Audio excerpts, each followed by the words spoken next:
So, what's the real difference between someone who achieves huge success and, well, everyone else? Is it just raw talent, a sky high IQ, pure luck? Well, according to the classic book, The Magic of Thinking Big, it's actually none of those things. The secret, it turns out, is something you have total control over. It's simply the size of your thinking. The book kicks off with this great true story. I want you to picture a big sales meeting.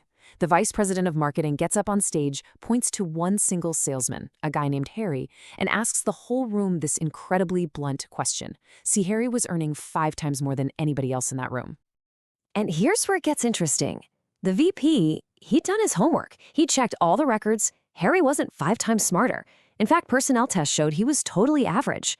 And he definitely didn't work 5 times harder. He actually took more time off than most. The average salesperson was making about $12,000 a year, while Harry was pulling in a cool $60,000. So what was his secret sauce? It came down to one thing: the size of his thinking. And this right here is the core idea of the entire book. Harry had tapped into what you might call the 5X mindset. His incredible results weren't tied to the size of his brain, but to the size of his thoughts. And you know what the best part is? This is a skill.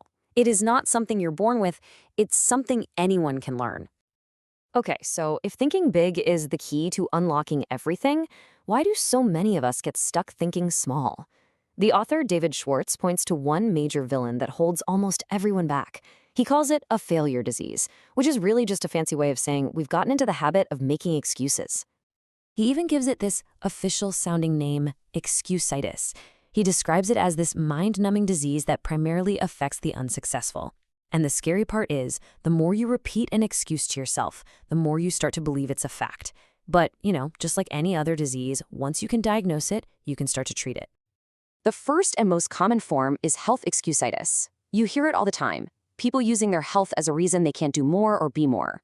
But what's really fascinating is that the book cites research showing that 3 out of every 4 hospital beds are filled by people with what are called emotionally induced illnesses. Think about that. Worry, fear, and negativity can literally make you sick. All right, next up is intelligence excusitis. This is a big one. So many of us underestimate our own brain power, and at the same time, we wildly overestimate everyone else's. But the book makes it crystal clear. Your attitude and how you use the brain you have is way, way more important than your raw IQ. Interest and enthusiasm will get you a lot further than a genius-level intellect with a bad attitude. And then, of course, there's the age excuse. It doesn't matter if you think you're too young and you don't have enough experience, or you're too old and you feel washed up. Either way, you're basically creating a handicap for yourself that doesn't even exist. The book reminds us that our productive life typically spans from age 20 all the way to 70. That is a full half-century to get things done. And finally, we have luck excusitis. This is when we blame bad luck for our own failures, and then we credit good luck for other people's success. But here's the thing. Success is not an accident. It's just cause and effect.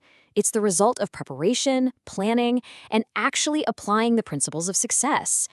This quote from an amputee golfer in the book just sums up the cure for excusitis perfectly. It really doesn't matter what you think your limitations are. The right mindset, the right attitude will always, always outperform the wrong one, no matter what the circumstances are. So curing that failure disease is step 1. But the next step is to get proactive and start building real, unshakable confidence. And the book gives us this really powerful metaphor for how to do it. Just manage your mind like it's a bank account. I want you to think of your mind as a memory bank, and the teller inside your brain is perfectly obedient. So if you walk up and ask to withdraw thoughts of past failures or your weaknesses or nasty things people have said, that's exactly what you'll get. But if you choose to withdraw memories of your successes, your strengths, and the compliments you've gotten, well, the teller will give you those instead, building up your confidence with every single withdrawal. So it's a really powerful question to ask yourself every single day. Are you making deposits of positive thoughts or negative ones? And when you really need a confidence boost, which account are you drawing from? Because at the end of the day, you're the bank manager. Now, a positive mindset and high confidence, that's the engine. But you still have to put the car in gear and actually drive. That's where the habit of action comes in. It's the bridge that turns those big thoughts into real, tangible results. The book paints a picture of two kinds of people. Are you a Mr. Passivationist, a donor who always postpones things, waits for the conditions to be absolutely perfect, and is an expert at finding reasons not to act? Or are you a Mr. Activationist, a doer who takes action right now and just solves problems as they pop up? That choice right there is the difference between going nowhere and getting somewhere. So, how do you become an activationist? Well, here are 3 super simple steps from the book. First, don't wait until you feel like it. Just start. Go through the motions. Start mechanically. Second, make the word now your favorite word. Pushing things off to later or someday is just a recipe for never getting it done. And third, be a volunteer. Seize the initiative. It makes you stand out and it shows the world you've got ambition. So as we start to wrap this up, the biggest takeaway is this. Thinking big is not some personality trait you're born with. Not at all. It's actually a series of very deliberate choices that you get to make every single day. And here's a really powerful and practical choice you can make right away. Manage how you look. The book really stresses that your physical exterior has a huge effect on your mental interior. When you look the part, you actually start to feel and think the part. It's such a simple tool to lift your own spirits and build that confidence from the outside in. Another choice you have is in the language you use. Words have so much power. When you talk about big, positive, exciting outcomes, you don't just inspire yourself, you inspire everyone around you. You create energy, you build momentum. Like the book says, build castles, don't dig graves. And that really brings us to the final thought here.